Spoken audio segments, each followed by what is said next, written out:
Bienvenidos a Verso a Verso. En este espacio estaremos meditando de muchos temas alrededor de la Escritura. ¡Comenzamos! ¡Hey! Buenos días. Buenos días ahorita, pero igual se nos ve más tarde. Buenas tardes.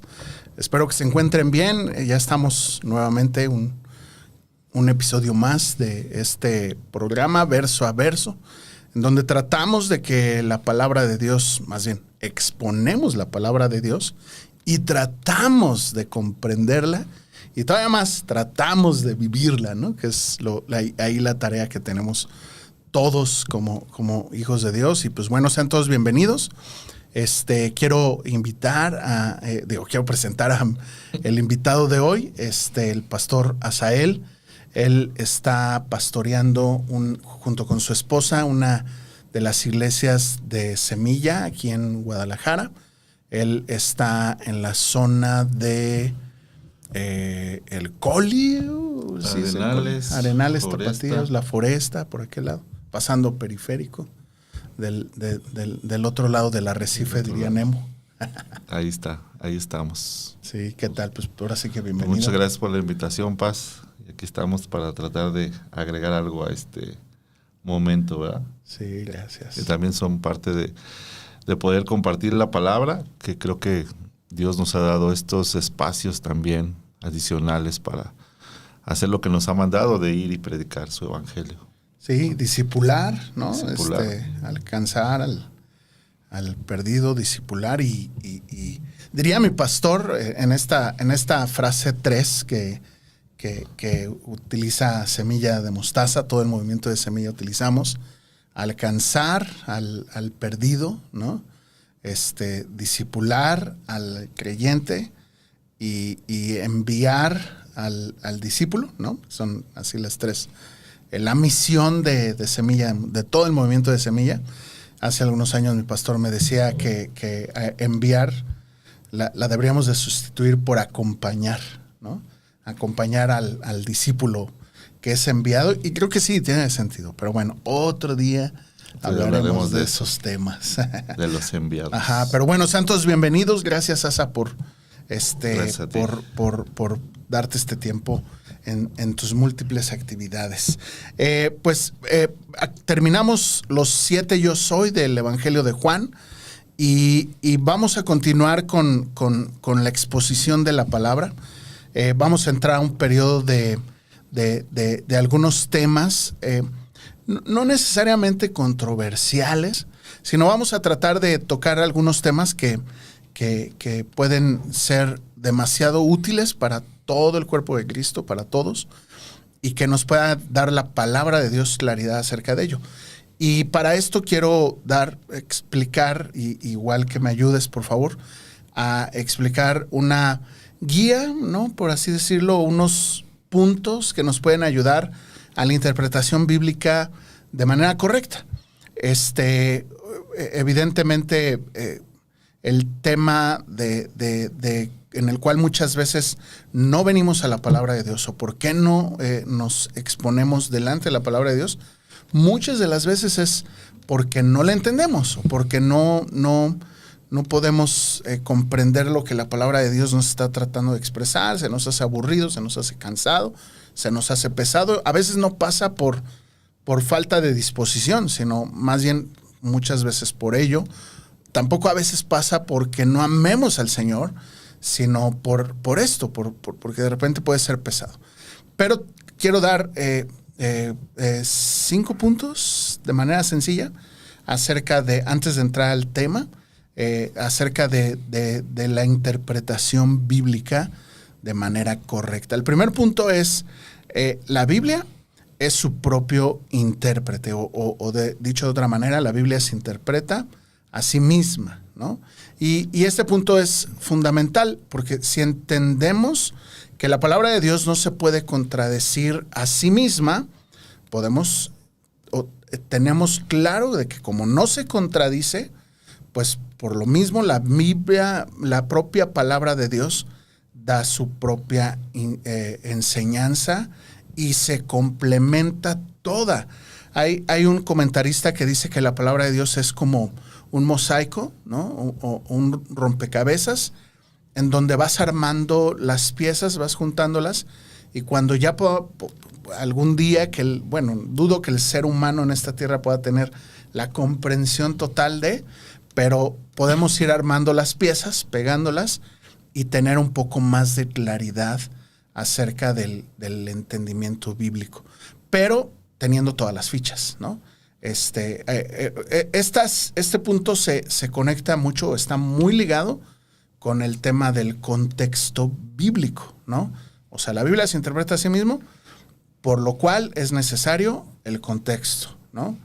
Y sacar un versículo, ¿no? O sea, leer un versículo y solo entender, hacer toda una teología basada en un solo texto, pues es un error, ¿no? Nos limita mucho en cuanto a la comprensión total de la palabra de Dios. De estos dos puntos, ¿tú qué tendrías que decirnos? Primero, bien lo mencionaste, la Biblia tiene su propia interpretación, debido a que pues es inspirada por el Señor.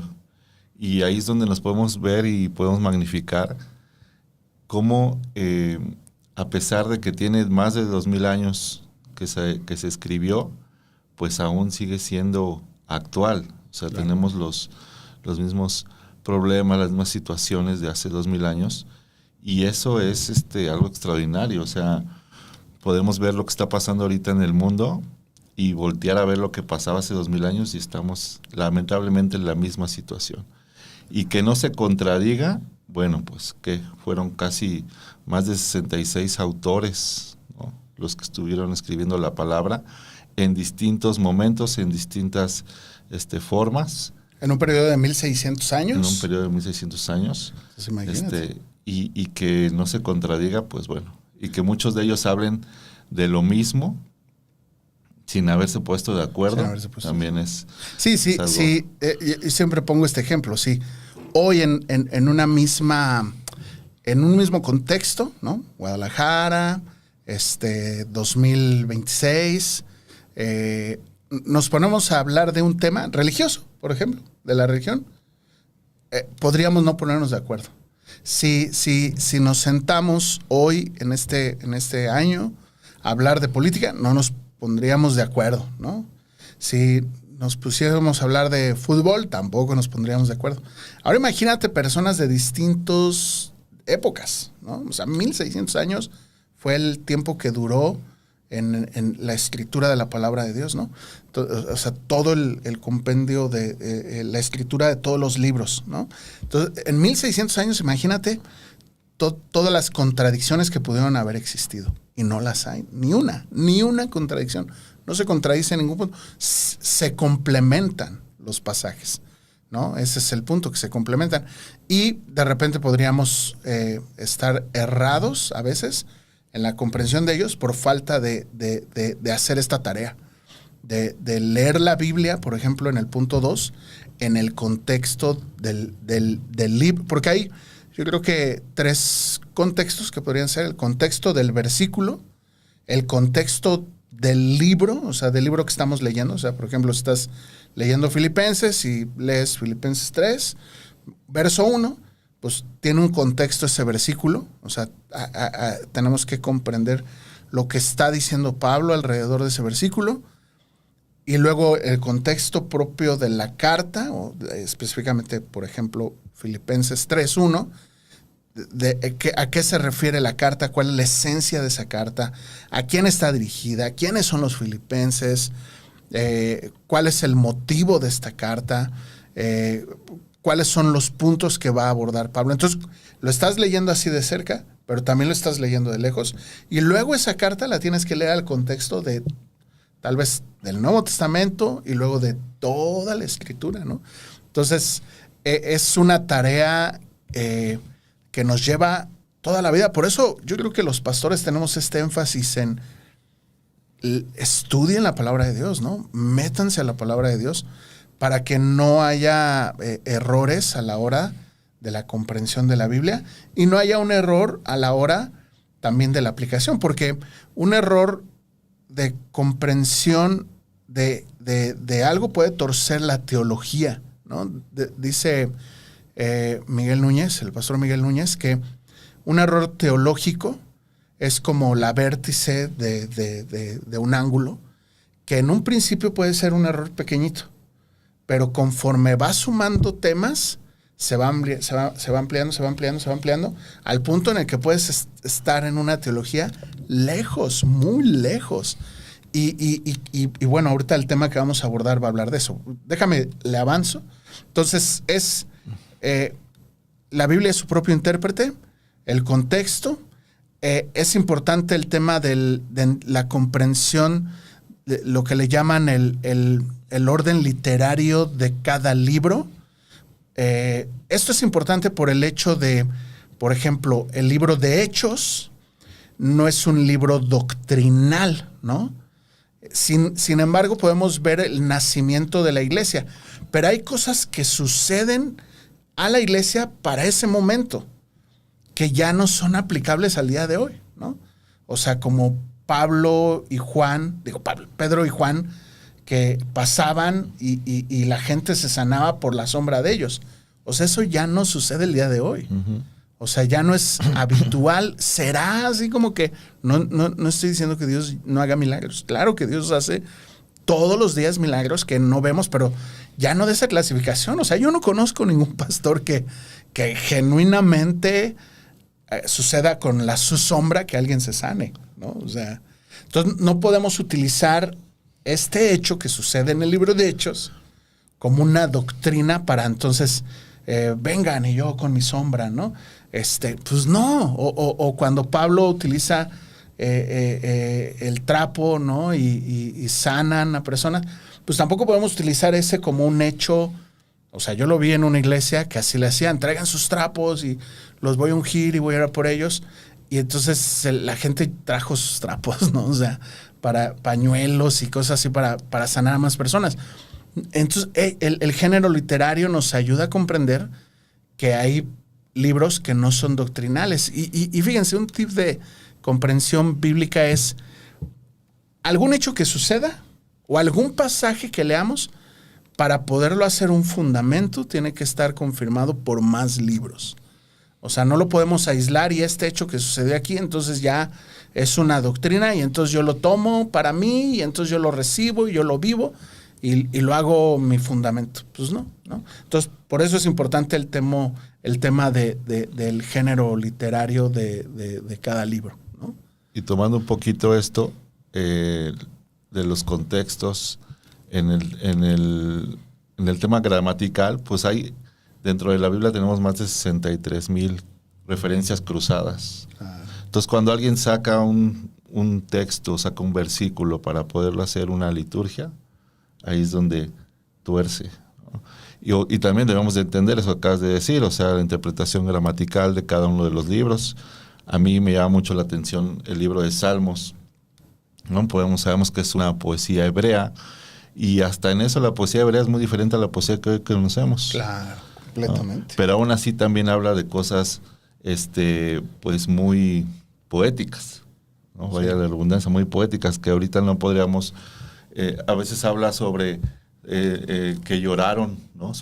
Lloré tanto que hubiera podido hacer ríos, ¿no? Pero eso es poesía, o sea, claro. no puedes ir y decir literal, pues no. ¿no? Sí. Aunque dice Maná, te lloré todo un río. Ya lo sé, pero yo creo que se lo sacó de ahí, pero no, sí. No es cierto.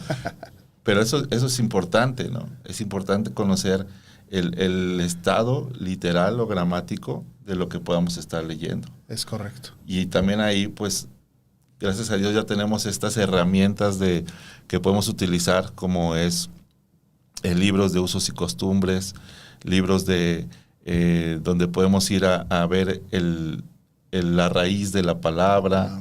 Ajá, porque otra cosa también interesante. Ese libro de usos y costumbres, esencial para la comprensión de la cultura en el periodo que se escribió la Biblia, ¿no? Sí. O sea, por ejemplo, una frase hebreica, ¿no? Y conoció a, ¿no? O sea, Abraham conoció ay, se me olvidó el nombre de Sara. A Sara, ¿no?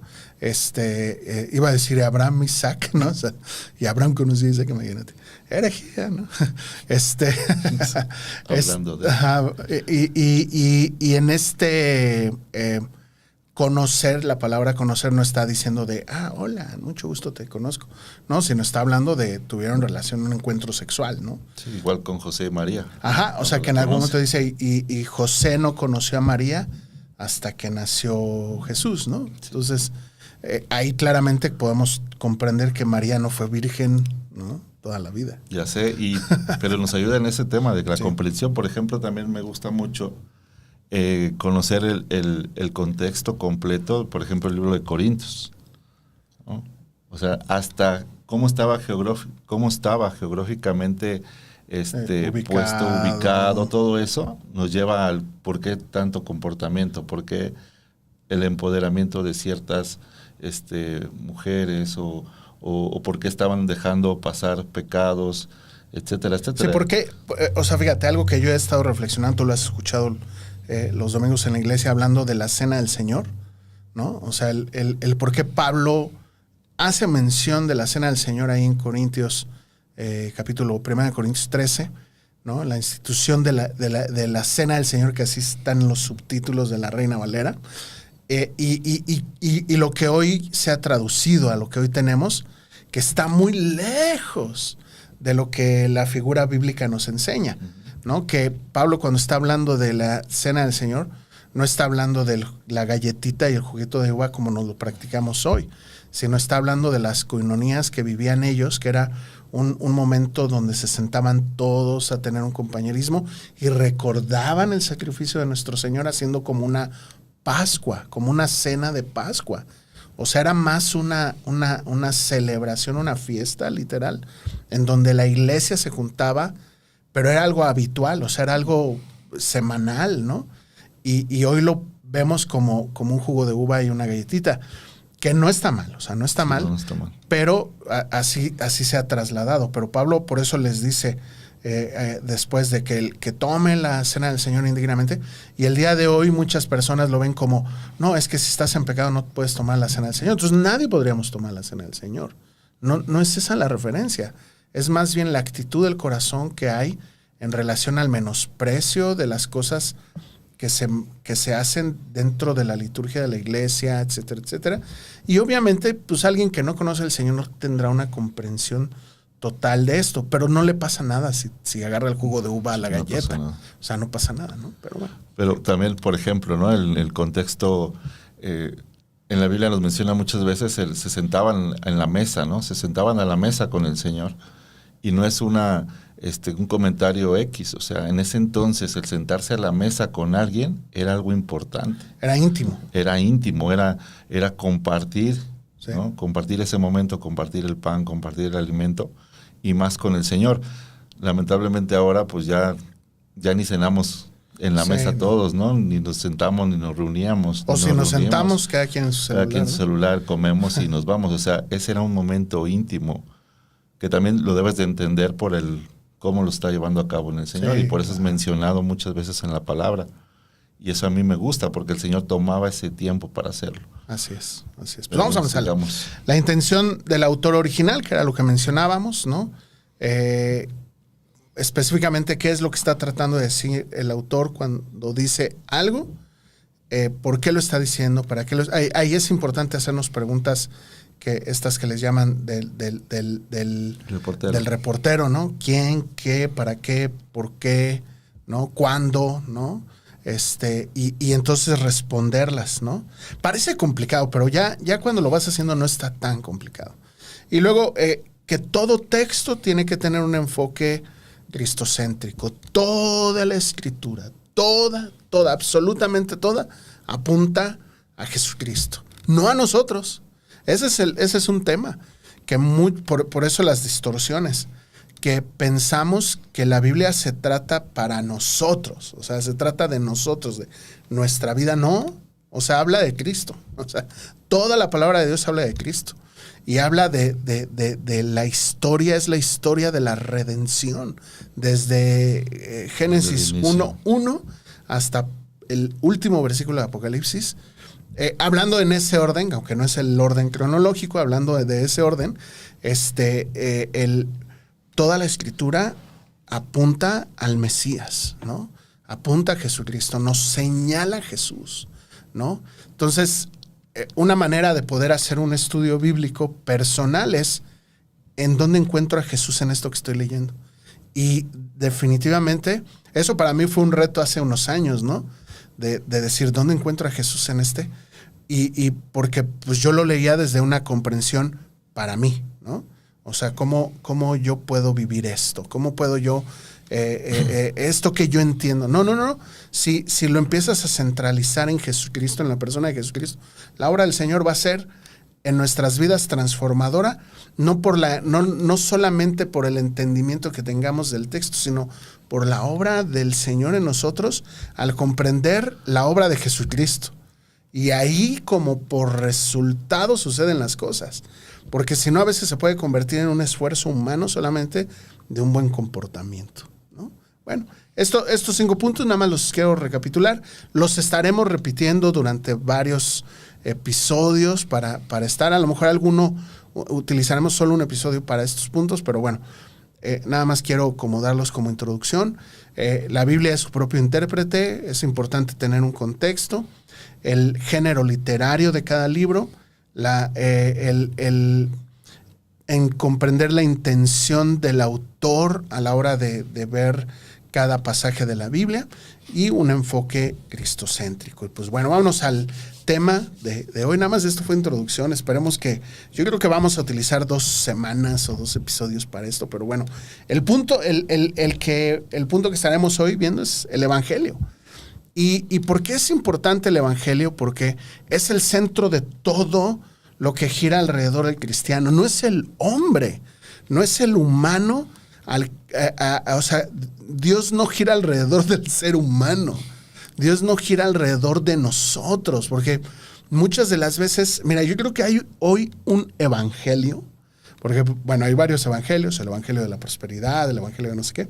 Pero hoy hay un evangelio hasta que a mí se me hace todavía más riesgoso que el evangelio de la prosperidad. Porque el evangelio de la prosperidad claramente podemos ver que no es el evangelio de Dios. Sí, no es el evangelio de Cristo, no es el evangelio, y es una herejía total, ¿no? O sea, estos pastores que tuercen las escrituras para sacarle dinero a las personas o sacarse un beneficio, pues ellos deberían estar en la cárcel, o sea, sinceramente, ¿no? Es un robo. Son ladrones que usan el evangelio para su beneficio, ¿no? En todos los sentidos, o sea, bueno, otro día hablamos del diezmo, pero bueno, pero hay otro evangelio que a mí se me hace todavía más riesgoso, el evangelio humanista, porque yo he escuchado pastores que se denominan sana doctrina, ¿no? Con una visión reformada y aún siguen centrando las predicaciones, las enseñanzas de manera práctica, constante en sus iglesias, se centra todo en el humano. Jamás se presenta el evangelio como tal, ¿no? Y ese evangelio se me hace todavía más riesgoso, en donde el centro de todo es el ser humano, la felicidad, el bienestar humano, dice el pastor Heriberto Hermosillo, el evangelio de Huicho Domínguez, salud, dinero y amor, ¿no? O sea, y entonces tú de manera práctica presentan el evangelio como busca tu felicidad, Dios te quiere como una persona exitosa, Dios quiere que seas feliz y buscan un evangelio relevante para que las iglesias se llenen y hacen a un lado por completo o sea, presentan un evangelio de amor, de inclusión, pero hacen a un lado la otra parte del círculo, que es el pecado, la condenación, el justo juicio de Dios, por ende el arrepentimiento, etcétera, etcétera. Voy a decir algo que posiblemente suene un poquito extraño. Suena un poquito extraño. Para que no se nos vaya a nuestra audiencia.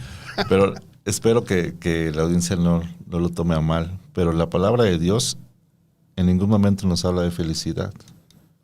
Sí, no. O sea, no hay algo que te diga, sé feliz, ¿no? Más bien nos dice que vamos a pasar por tribulación. Claro. Estando como hijos de Dios, es a lo primero a lo que vamos a venir. Claro. Y eso es impactante. O sea, eso es algo que va en contra de esto que mencionas de manera de humanista, porque es lo que el mundo te vende. Sí. El mundo te está poniendo a ti ante todo y ante todos. Pero que a mí me encanta mucho que la palabra de Dios no nos dice eso, ¿no? Y te lleva a pensar, pues se supone que estás con el Señor, debes estar feliz. Pero el Señor nos dice que nos gocemos en cualquier momento y en cualquier situación. Y a veces el gozo lo transformamos en algo de felicidad. Y muchas veces el gozo es saber que Él tiene el control. Sí, no, y fíjate, hablando del gozo de nuestra salvación, ¿no? Porque ese es el fundamento del gozo. Uh-huh. Porque el gozo no es el gozo que Dios nos da. Porque hay muchas razones de felicidad aquí, ¿no? Y son buenas. Tampoco Dios nos quiere sufriendo, ¿no? Pero el gozo que este mundo nos ofrece es un gozo temporal. O sea, ganó el América, pero al día siguiente sigues tu vida normal. O sea, el lunes tienes que salir a trabajar. Sí. O sea, quienes reciben el premio son los futbolistas. Y podría haber euforia y todos estos temas a alguna persona que ve que su equipo es gana. Y está bien, es un gozo o una felicidad temporal. El gozo que Dios provee para nosotros no está sustentado en ninguna circunstancia. El gozo que Dios provee para nosotros está sustentado en mi reconciliación con el Padre. O sea, eso cambia todo, porque nos hace llevar a comprender que el gozo que Dios da no está sujeto a si estoy en la cama, si estoy enfermo en una cama, si estoy en la cárcel, si tengo un problema matrimonial, si tengo un problema de trabajo, economía, sino en que, pues, alzaré mis ojos a los montes. ¿De dónde viene mi socorro? Mi socorro viene del Señor que hizo todo, ¿no? Y entonces podemos comprender que más allá de lo temporal está mi Padre Celestial que tiene cuidado de mí y que un día voy a estar cara a cara con Él, que todo esto es como aguas que pasaron, ¿no? Entonces, ahí se sostiene nuestro gozo. Hay una parte en Apocalipsis que habla de las lágrimas, ¿no? Y a mí esas lágrimas se me viene a la mente que no va a ser de dolor, sino de felicidad. O sea, sí. cuando lo veamos, yo creo que yo sí voy a llorar. Ah, claro, pues o imagínate. Sea, sí voy a llorar y pues igual me lo pasé unos días llorando, ¿no? Sí, no, definitivamente. Pero eso también es un tema de gozo, como bien lo dices. Sí, es un tema de gozo. Sí, bueno, hablando del evangelio y de estos evangelios erróneos que existen y del verdadero evangelio, el evangelio está centrado en las palabra evangelio es buenas noticias, ¿no? Y ya propiamente ahí se nos abre como el telón de todo lo que implica estas buenas noticias. El problema es que solo presentamos el resultado, más no lo que implica todo esto. ¿A qué es a lo que voy? O sea, por ejemplo, yo recuerdo hace unos años, aquí en la iglesia, hace ya varios años, hicimos una campaña para invitar matrimonios y lanzamos a redes sociales y vinieron personas que jamás habían escuchado el evangelio a una reunión de matrimonios para matrimonios y se llamaba Matrimonios de acuerdo a la Biblia. Y vinieron personas, yo recuerdo 5 matrimonios completamente nuevos. Y uno de esos matrimonios continuó continuó ahí en la iglesia, o sea, siguió asistiendo. Y tiempo después yo reflexionaba, es que, híjole, si no se restaura su matrimonio, ¿qué va a pasar con ellos?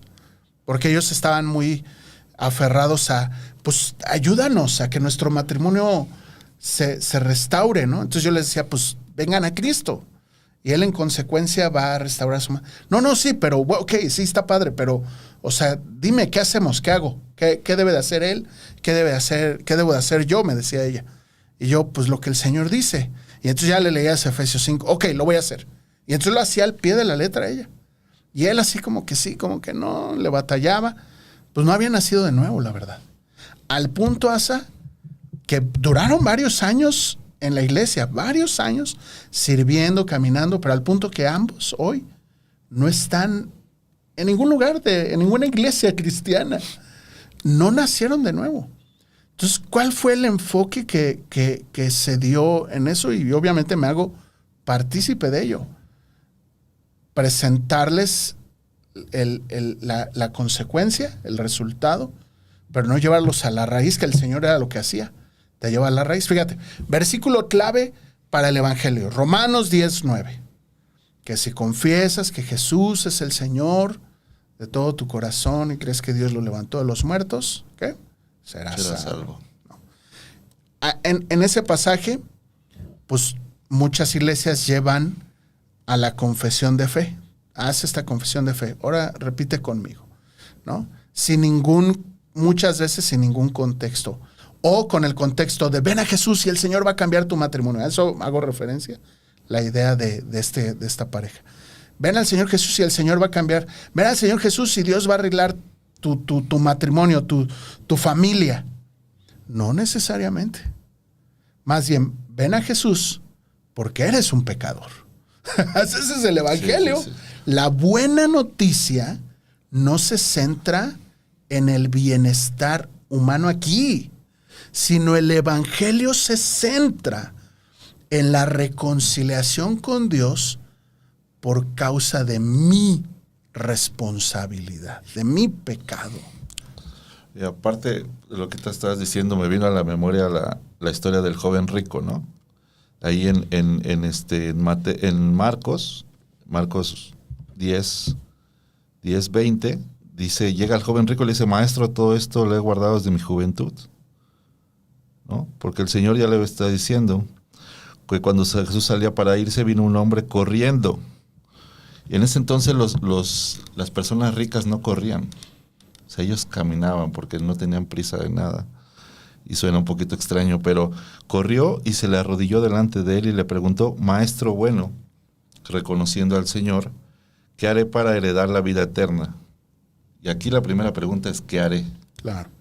¿Qué haré? Mala pregunta. ¿No? Mala pregunta, exactamente. Y Jesús le respondió. Aparentemente suena buena. Aparentemente suena buena porque exactamente, Señor, ¿qué podemos hacer? A veces nos hacemos esa pregunta y eso es normal, pero le dice, ¿no? ¿Por qué? Le dice el Señor, ¿y por qué me llamas bueno? Nadie es bueno, sino solo uno Dios. Y tú sabes los mandamientos. O sea, esa era la persona que conocía la ley. Y él empieza a decir, no mates, no cometas adulterio, no hurtes, no des falso testimonio, no defraudes tu honra a tu padre y a tu madre. Y él le contesta, maestro, todo esto lo he guardado desde mi juventud, dijo el hombre. O sea, estaba en la ley. Y la ley lo que hace es reconocer tu pecado. Mostrarte tu pecado, ¿no? Tu condición. Tu condición. Entonces, él sabía la ley, sabía sus pecados, pero Jesús mirándolo, lo amó. Y es otra cosa que viene de la salvación. Somos salvos porque Él nos amó primero. Claro, claro. Y aquí lo pone y lo sustenta. Lo amó y le dijo, una cosa te falta.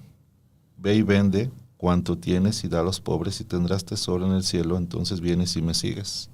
Claro. ¿Qué le está diciendo? Ve y deja todo. Claro, claro.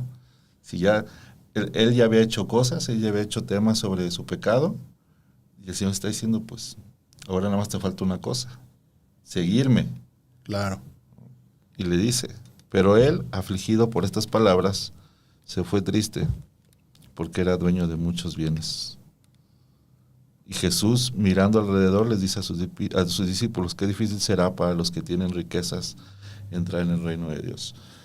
Mi punto es que muchas veces queremos hacer cosas, o tratamos de hacer cosas para el tema de la salvación. Claro, claro. Como este punto del joven rico que al final, pues él ya había hecho las cosas, pero faltaba algo. Sí, definitivo. Y qué difícil es el dejar de centralizar el evangelio a nuestras obras. Qué difícil es dejar de centralizarlo, porque la religión nos ha enseñado que las buenas acciones son las que nos van a acercar pues a la salvación, a Dios y a la salvación, ¿no? El tema muchas veces es que por eso yo creo que el evangelio centrado en el hombre es bien peligroso, porque en ningún momento, aquí el Señor fue a la raíz del punto, o sea, no eres capacitado, ningún ser humano está capacitado en cumplir la ley, ¿no? O sea, ninguno, nadie la va a cumplir. Solo Jesús, nuestro Señor, la cumplió de A a la Z en cabalidad. La salvación solo viene de Dios, ¿no? Ningún hombre podrá, dice Sugel Michelén, la salvación es por obras, pero no por nuestras obras, Sí, no por nuestras obras, sino por las obras que Jesús hizo, ¿no? O sea, está bien interesante eso. O sea, sí hay que cumplir algo. O sea, sí se tiene... bueno, regresamos. La salvación es buenas noticias. ¿Cuál es la buena noticia? Romanos, se los va a leer, Romanos 3, 22 al 26. Dice, la justicia de Dios por medio de la fe en Jesucristo, para todos los que creen en Él. Ahorita vamos a hablar de esto. Porque no hay diferencia, por cuanto todos han pecado y están destituidos de la gloria de Dios. O sea, Pablo lo afirma. Por cuanto todos pecan, o sea, vamos a conjugar el verbo en presente, por cuanto todos pecan, están destituidos de la gloria de Dios. Ahí un paréntesis. Alguien dirá, pero si Dios es Dios, ¿por qué no simplemente decide extender el perdón al ser humano? No, porque tiene que haber una justicia y tiene que haber una paga del pecado. O sea, es como esto. ¿Qué pasaría si mientras ahorita tú y yo estamos aquí, llega alguien a mi casa, entra a mi casa, abusa de mi esposa, de mi hija y las mata? ¿Qué demandaría cualquier persona alrededor de eso? Justicia. Sí. O sea, alguien... bueno, ¿No? Vamos a hacerlo de otra manera. ¿Qué pasaría si un hombre, Juan, está casado con Juanita? Juanita sale con algo y cuando regresa encuentra a Juan acostado en la cama con otra mujer, ¿no? Imagínate que el Juanita le dice... Juan, no te preocupes, mira, me voy a ir media hora y en cuanto regrese en media hora, pues para que pues terminen y pues ella agarre sus cosas y se vaya y todo normal. O sea, ¿qué mujer en un acto consciente hará eso? Ninguna. El perdón es duro para quien lo extiende, ¿no? O sea, no es sencillo. Entonces... si esa es en nuestra justicia, o sea, claro que el pecado demanda una paga. Y mira, me vino a la memoria la mujer adúltera, ¿no? Cuando se la llevan al Señor, se la presentan, primero con un punto de por qué no se la llevaron primero hacia las autoridades, ¿no? Pero se la presentan al Señor. Y adicional a que se la presentan al Señor, no traen al otro adúltero, ¿no? Nada más la presentan a ella. Y el Señor les dice, primero, pues el que esté libre de pecado, que tire la primera piedra. Claro. Y se empiezan a ir, ¿no? Y al final el Señor le dice, vete y no peques más, porque nadie tuvo condenación para ti. Pero a mí me pone a pensar algo. Al final ella sí tenía que pagar, ¿no? Al final ella sí tenía que pagar porque ella estaba pecando. Claro. Pero el Señor tuvo misericordia. No delante de los hombres. Exactamente. Pero el Señor tuvo misericordia de ella. Claro. O sea, ese es un pequeño ejemplo de lo que hace con nosotros. Tuvo misericordia y le dijo, ve y no peques más. Exacto. Sí, porque en cuanto al juicio está el juicio social, el juicio familiar, pero hay un juicio más alto que es el juicio de Dios, ¿no? Y que está sobre todo pecado. O sea, el justo juicio de Dios no es en contra del ser humano, sino en contra del pecado. Pero pues ¿quién peca? Pues el ser humano, ¿no? O sea, ¿quién transgrede las leyes? Y son, o sea, si nosotros observamos las leyes, o sea, las leyes se basan más en una ley social que propiamente en una ley hacia Dios. O sea, la única ley que transgredimos así es el amarás al Señor tu Dios con todo tu corazón, con toda tu alma. Todas las demás son leyes sociales.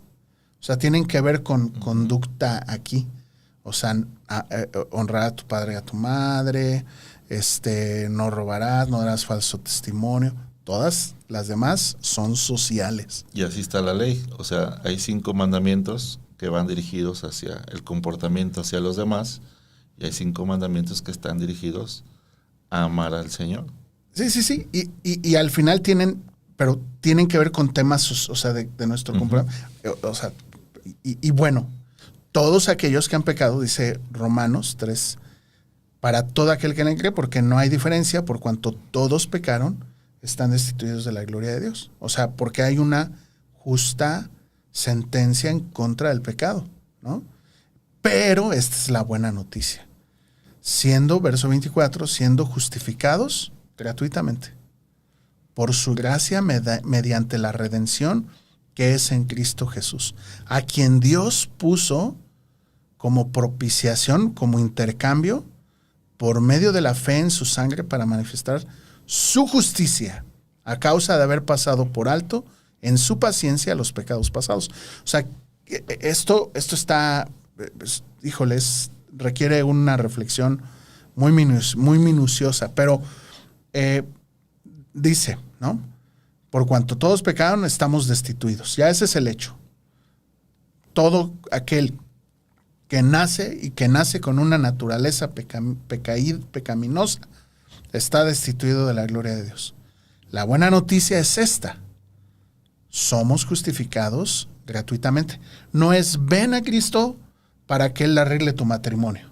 No es ven a Cristo para que Él arregle tu situación económica o en los hospitales, ¿no? Dando una falsa esperanza de sanidad. Ven y Dios te va a ayudar.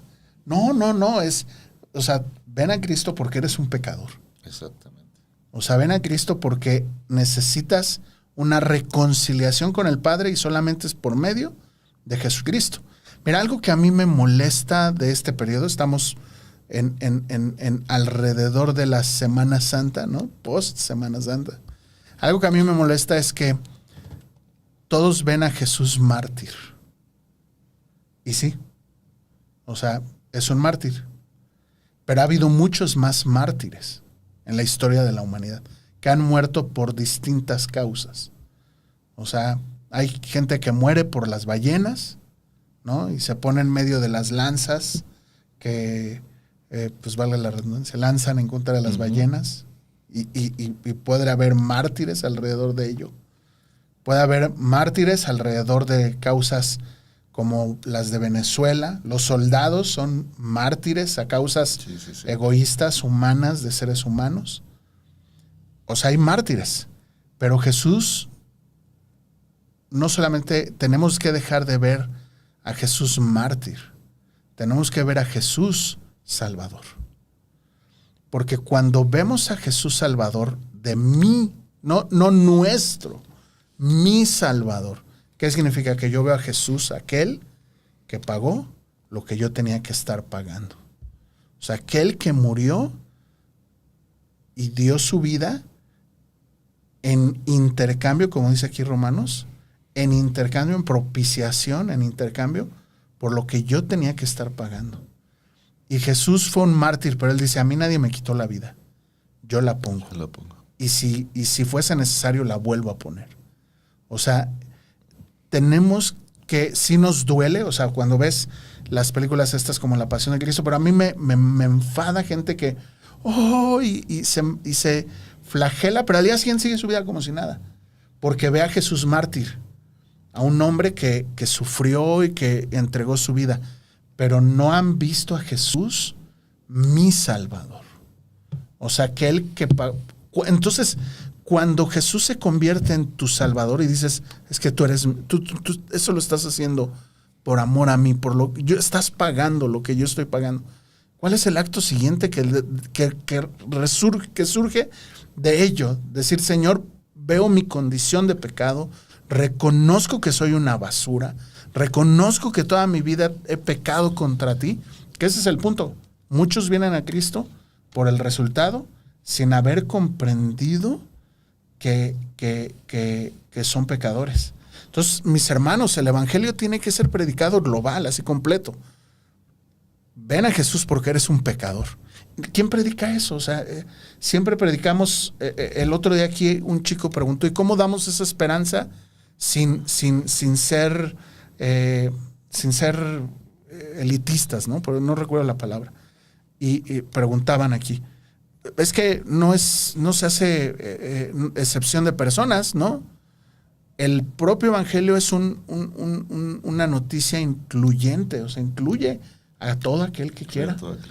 Reconocer a Jesús como su Salvador, y en esa reconocer a Jesús como mi único y suficiente Salvador, como dice Romanos 19, tiene que estar toda esta obra de la redención, que es reconocer que yo soy un pecador, reconocer que he vivido mi vida escupiéndole a Dios, haciendo mi voluntad, como dice el pastor Heriberto, el pecar es vivir en la ausencia de Dios, bajo mis propios criterios, y eso no todo el mundo lo quiere reconocer así. No.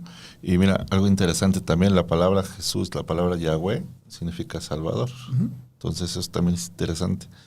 Y cuando dices a alguien, muchas veces no lo queremos reconocer, hay una pregunta que a mí me encanta y que muchas veces las he hecho, es si ahorita viniera el Señor, ¿no? Y vemos aquí un fondo de color entre gris, negro y blanco, y el Señor dijera, este fondo es azul y rosa y verde, pues decimos que así aunque es. Nos pongamos de acuerdo. No, pues sí estamos de acuerdo acá nosotros. Si Él dice que es eso, es eso. Es eso. Sí, que ese es el segundo elemento. O sea, primero reconozco como mi único y suficiente Salvador. O sea, reconozco que soy una basura, que soy un pecador, que la he pasado todo el tiempo escupiendo en la cara de Dios. Y que necesito a alguien porque no puedo yo. O sea, el problema es que, mira, yo a muchos que les he predicado el evangelio, de decir, es que eres un pecador. Necesitas venir a reconciliarte con Dios por medio de Jesús. No, es que, o sea, sí, pero yo soy así porque el mundo me ha invitado a ser, o sea, por ejemplo, yo soy corrupto porque pues no hay otra manera de dejar de ser corrupto. No, o sea, no te justifiques. O sea, y muchas de las veces pasamos por el camino de mi autojustificación. Y delante de Dios no nos podemos justificar simplemente. ¿Qué es lo que hizo el joven rico? O sea, él se justificó a sí mismo. Dijo, no, yo he cumplido esto desde mi niñez, yo lo he hecho todo. Y entonces el Señor dijo, no, papá, no es verdad, no lo has hecho. Pero no te voy a desmentir, ¿no? Ahorita. Simplemente te voy a presentar otro hecho. Vende todo lo que tienes, dáselo a los pobres, que está hablando de algo más profundo. El amor al dinero, de un Dios que el joven rico traía, que no era el Dios único. Le dijo, véndelo todo a ver si es cierto. Y sígueme, ven y sígueme. No, entonces el joven rico se dio la vuelta. Se fue. Pues ahí nos vemos. Que eso es lo que muchos suceden. O sea, buscan el beneficio, no reconocen su condición de pecado, sino reconocen que es que yo soy bueno. O sea, no sabes, yo luché aún pensando que estaba en el camino de Dios, en yo soy buena persona. Yo soy una buena persona. No, es que yo no le hago daño a nadie. No, trato de yo hacer lo correcto. No, eres un pecador. Eres un hombre malo. No hay bueno ni aún uno, solo bueno el Señor. Sí, no, y cuando tengas esos pensamientos, lo que siempre les digo es 2-3 minutos sin hablar con nadie, tú y tu mente, y vas a ver que no va a salir nada bueno de ahí. Nada. Bueno. Y fíjate, otra cosa interesante es que estando en el pecado, ¿cómo es que nos aferramos a una vida que no podemos retener? Claro. Porque ¿qué hago yo para respirar? Cuando ando dormido, no hago nada. Sí, no, nada. Y me aferro a esa vida, a una vida que en el momento que el Señor quiera, pues se va a llevar. Claro. Eso es algo también que muchas veces como pecadores no entendemos. Entonces, mira, para ir cerrando y leer algunas preguntas. La buena noticia, el evangelio, El verdadero evangelio se centra no en nosotros humanos, sino en Cristo. Reconociendo que Él es quien se puso o se pone en medio de la justa sentencia de Dios en contra del pecado y nosotros los pecadores, ¿no? Ese es el evangelio. Y mira, si está 2 Corintios. A mí me gusta mucho cómo lo pone la Nueva Traducción Viviente, 2 Corintios 5:21. Dice, pues Dios hizo que Cristo, quien nunca pecó, fuera la ofrenda por nuestro pecado, para que nosotros pudiéramos estar en una relación correcta con Dios por medio de Cristo. Así es.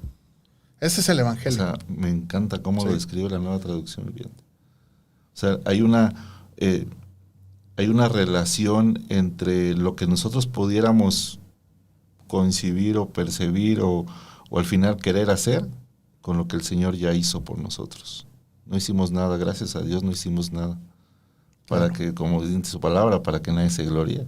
Sí, claro. Para que no cuando te vea arriba me digas, no, ¿sabes qué? Yo estoy aquí porque lo merezco. Porque no, tuve 20, 30, 40 iglesias. Sí, ¿no? O toda mi vida me dediqué a servir al Señor, o a veces pensamos en misioneros que están y dices, él sí está cerca de Dios, ¿no? Está igual de lejos que todos. Están igual de lejos.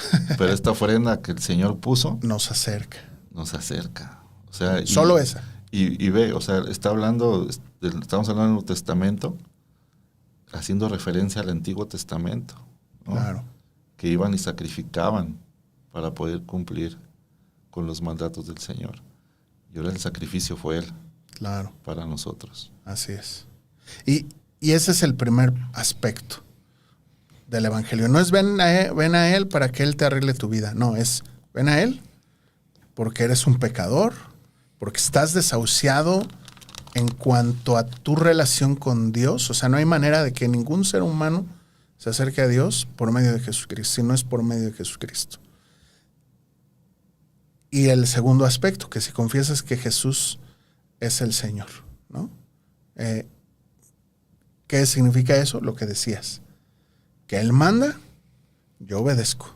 O sea, Él es el Señor y ese es el resultado natural de alguien que reconoce que está desahuciado. O sea, si ahorita te sentencian a la muerte y yo te digo, Asa, no te preocupes, yo doy mi vida por ti.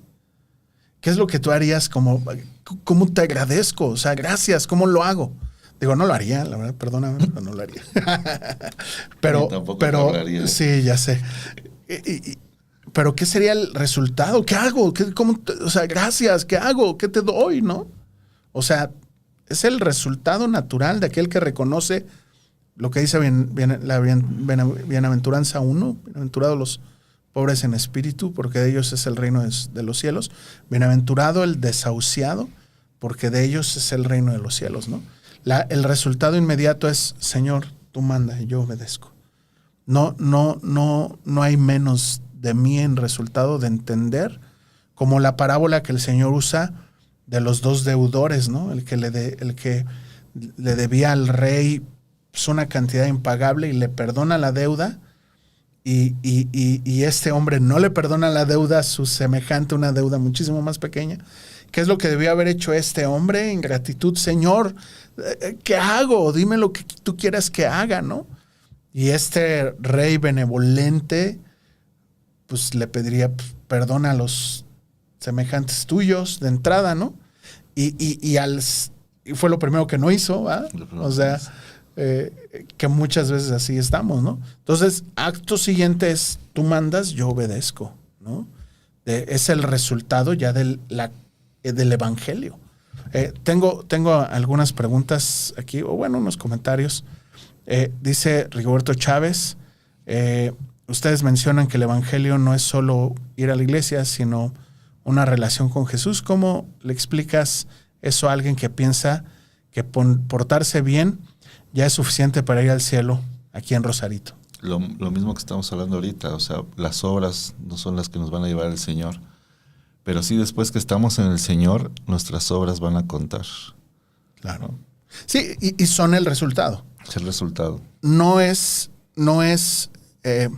la acción que nos acerca a Dios, las buenas obras, sino son el resultado de esto que acabo de decir, de comprender lo que Él hizo por mí. El Señor, de una manera misteriosa, sobrenatural, produce en nosotros el nuevo nacimiento. No sé cómo explicarlo, cómo sucede. Y el resultado de ello es, te sirvo, pero sin dejar de comprender que Él es gracias a lo que Él hizo, gracias a lo que Él hizo, sí, gracias a lo que Él pagó por nosotros. Esmeralda Torres, los conductores explicaban muy bien que el Evangelio no es prosperidad material, sino salvación y transformación del corazón. Eso hace mucha falta en varias iglesias de por acá en Uruapan.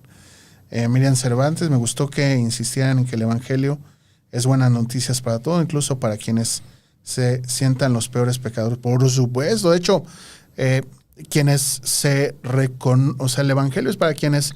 El problema no es el que viene al Evangelio. A ver si tengo la idea y a ver si no se me va. El problema no es, sino, no es quiénes son pecadores, porque todos somos.